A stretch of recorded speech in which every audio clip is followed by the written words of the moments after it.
ಜಂಬೂ ಸವಾರಿಗೂ ಮುನ್ನ ಅರಮನೆ ಬಳಿ ಅವ್ಯವಸ್ಥೆಯಾಗಿದೆ. ಜಂಬೂ ಸವಾರಿಯನ್ನ ನೋಡೋದಕ್ಕೆ ಬಂದಿದ್ದವರು ತಮ್ಮ ಆಕ್ರೋಶವನ್ನು ವ್ಯಕ್ತಪಡಿಸ್ತಾ ಇದ್ದಾರೆ. 6,500 ರೂಪಾಯಿ ಕೊಟ್ಟು ಗೋಲ್ಡ್ ಟಿಕೆಟ್ ಅನ್ನ ಖರೀದಿ ಮಾಡಿದಂತಹ ಜನ ಗೋಲ್ಡ್ ಕಾರ್ಡ್ ಪಡೆದುಕೊಂಡಿದ್ರು ಕೂಡ ಒಳಗೆ ಬಿಟ್ಟಿಲ್ಲ ಅಂತ ಹೇಳಿ ಆಕ್ರೋಶಗಳು ವ್ಯಕ್ತವಾಗ್ತಾ ಇದೆ. ಕುರ್ಚಿ ಖಾಲಿ ಇಲ್ಲ ಹೋಗಿ ಅಂತ ಹೇಳಿ ಅಲೆದಾಡಿಸಿದ್ದಾರೆ. ಅದಕ್ಕಾಗಿ ಇದೀಗ ಸಿಟ್ಟನ್ನ ಹೊರ ಹಾಕ್ತಾ ಇದ್ದಾರೆ. ಹಣ ಕೊಟ್ಟು ನಾವ್ಯಾಕೆ ಟಿಕೆಟ್ ಖರೀದಿ ಮಾಡಬೇಕು ಅಂತ ಹೇಳಿ ತಮ್ಮ ಆಕ್ರೋಶದ ಜೊತೆಗೆ ಸೂಕ್ತ ವ್ಯವಸ್ಥೆಯನ್ನ ಮಾಡಿಲ್ಲ ಅಂತ ಹೇಳಿ ಪ್ರಶ್ನೆ ಮಾಡ್ತಾ ಇದ್ದಾರೆ. ಯಾಕೆ ಮಾಡಬೇಕಾಗಿತ್ತು ಇವರು 6,500 ರೂಪಾಯಿ ಟಿಕೆಟ್ ಅಂತ ಹೇಳಿ? ಟಿಕೆಟ್ ಪಡ್ಕೊಂಡಾದ್ಮೇಲೆ ಏನು ಜಾಗ ಇಲ್ಲ ಒಳಗಡೆ ಬರಬೇಡಿ ಅಂತ ಹೇಳಿ ಹೊರಗೆ ದಬ್ತಾರೆ ಅಂತ ಹೇಳಿದ್ರೆ ಯಾಕೆ ಟಿಕೆಟ್ಗೆ ನಾವು ಹಣ ಕೊಟ್ಟು ಪರ್ಚೇಸ್ ಮಾಡಬೇಕು? ಟಿಕೆಟ್ ಅನ್ನ ದುಡ್ಡು ಹೋಯ್ತು, ಸೀಟ್ ಕೂಡ ಸಿಗ್ಲಿಲ್ಲ. ಪಾಸ್ ವಿಚಾರದಲ್ಲಿ ಜಿಲ್ಲಾಡಳಿತ ಸಂಪೂರ್ಣ ವಿಫಲವಾಗಿದೆ ಅಂತ ಹೇಳಿ ಮೈಸೂರು ಜಿಲ್ಲಾಡಳಿತ ವಿರುದ್ಧ ಸಾರ್ವಜನಿಕರು ಆಕ್ರೋಶವನ್ನು ವ್ಯಕ್ತಪಡಿಸ್ತಾ ಇದ್ದಾರೆ. ಇಲ್ಲಿ ಬಿಡಲ್ಲ ಹೋಗಿ ಅಂತ ಹೇಳ್ತಾ ಇದ್ದಾರೆ. ಇದಕ್ಕೆ ಯಾರು ನೋಡಿ ಸರ್, ನಾವು ಹಾಸನದಿಂದ ಬಂದಿದ್ದೀವಿ. 5 ಜನ ಸ್ನೇಹಿತರು 6,500 ಕೊಟ್ಟು ಕಾರ್ಡ್ ತಗೊಂಡು ಇದು ಸಂಪೂರ್ಣ ಜಿಲ್ಲಾಡಳಿತ, special officer of Dasara, deputy commissioner of Mysuru ಸಂಪೂರ್ಣ ವಿಫಲವಾಗಿದೆ ಆಡಳಿತ. ಇದು ಪೊಲೀಸ್ ವ್ಯವಸ್ಥೆ ಇಲ್ಲ. ಈಗ ನೋಡಿ, ಈಗ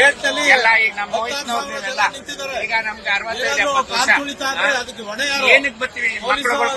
ವೈಫಲ್ಯ ಆಗಿದೆ. ಅನುಭವಿಸಕ್ ಬರ್ತೀವಿ. 6,500 ಕೊಟ್ಟು ಆಡ್ ತಗೊಂಡಿದ್ದೀವಿ. ಇದು ಜಿಲ್ಲಾಡಳಿತ ಸಂಪೂರ್ಣ ವಿಫಲ. ಇದು ಯಾತಕ್ಕಾಗಿ ಮಾಡ್ಬೇಕಿದು ಸರ್ಕಾರ? ಎಷ್ಟು ಕಾರ್ಡ್ಸ್ ಇಶ್ಯೂ ಮಾಡ್ತಾರೆ ಅಷ್ಟು ಜನ ಬಿಡ್ಬೇಕು. ಇವರು ದುಡ್ಡು ಕೊಡೋಣ, ಇವ್ರಿಗೆ ಮರ್ಯಾದೆ ಇಲ್ವಾ? ಇವ್ರಿಗೆ ಎಷ್ಟು ಅವರ್ ವೇಟ್ ಮಾಡಿದ್ರಿ? ಈಗ 12 ಗಂಟೆಗೆ ನಾವು ಗೇಟಿಂದ ಈ ಗೇಟಿಂದ ಒಳಗಡೆ 12ರಿಂದ ಇಲ್ಲೇ ಹೋಗಿದ್ವಿ. ಸರ್ಕಾರ ಏನು ವ್ಯವಸ್ಥೆ ಮಾಡಿದೆ? 2.5 ಗಂಟೆ ಕುಡಿಯಕ್ ನೀರಿಲ್ಲ, ಮಾನ ಮರ್ಯಾದೆ ಒಂದು ಶೌಚಾಲಯಗಳಿಲ್ಲ, ಪಬ್ಲಿಕ್ ಅಲ್ಲ ಎಂತದ್ದು ಇಲ್ಲ. ಏನಕ್ಕೆ ಇದು 6,000 ಇಸ್ಕೊಂಡು ನಮ್ಮನ್ನ ನಾವು ವಾಪಸ್ 6 ಗೇಟ್ ಹೋಗಿ ಈ ಗೇಟ್ ಹೋಗಿ ನೋಡ್ಬೋದು ಅಂತಾರಲ್ಲ, ಅಲ್ಲೇ ನೋಡ್ಕೊತಾ ಇದ್ವಿ ಎಲ್ಲರೂ. ನಾವು ಟ್ಯಾಕ್ಸ್ ಸಂಬಳ ಕೊಡ್ತಾ ಇರೋದು ಅಲ್ವಾ? ಇಲ್ಲಿ ಯಾಕೆ ನೋಡ್ಬೇಕು? ಆಡಳಿತ ಮಾಡ್ತಾರೆ ಇವರು. ಈಗೆಲ್ಲ 6,500 ರೂಪಾಯಿ ಕಾರ್ಡ್ ಕೊಟ್ಟು 12.5 ಗಂಟೆಯಲ್ಲಿ ಗೇಟಿಂದ ನಾವು ಅಲ್ಲೇ ನಿಂತ್ಕೊಂಡು ನೋಡ್ತಾ ಇದ್ದೆ.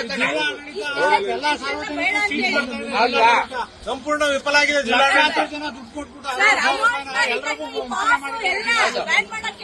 ಈಗ ವಾಪಸ್ ಕೊಡೋರು ಯಾರು ದುಡ್ಡನ್ನ? ಇದು ದುಡ್ಡುಗಳನ್ನ ವಾಪಸ್ ಕೊಡ್ಬೇಕು. ವಾಪಸ್ ಕೊಡೋ ವ್ಯವಸ್ಥೆ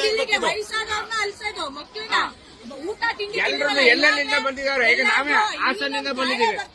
ಎಲ್ಲೆಲ್ಲಿಂದ ಬಂದಿದ್ದಾರೆ ಪಾಪ. ಇವ್ರಿಗೆ ಬೇಡಿ ಬರಬೇಡಿ, ಬನ್ನಿ ಕಡೆ ಸ್ಪೆಷಲ್ ಟಿಕೆಟ್, ಸ್ಪೆಷಲ್ ಸ್ಪೆಷಲ್ ಆಗಿ ಹೋಗ್ಬೋದು ಅಂತಾರೆ. ಆರ್ಡಿನರಿಯಾಗಿ ಅಲ್ಲಿ ನಿಂತ್ಕೊಂಡು ನೋಡ್ತಿರೋರು ಹೆಂಗ ದಸರಾ ನೋಡಿದ್ರು. ನಾವು ದಸರಾ ನೋಡ್ಲಿಲ್ಲ. ಈಗ ಅನೌನ್ಸ್ ಮಾಡ್ತಾ ಇದ್ದಾರೆ ರಸ್ತೆಗೆ ನೋಡಿ ಅಂತ. ಈಗ ಹೋಗಕ್ಕಾಗತ್ತ ನಮ್ಗೆ? ಎಲ್ಲಿಗೆ ಹೋಗೋಣ? ಈಗ ಎಲ್ಲಿಗೆ ಹೋಗಿ ನೋಡೋಣ? ಅರ್ಥ ಅಲರ್ಟ್ ಇಲ್ಲ ಅಂದ್ಮೇಲೆ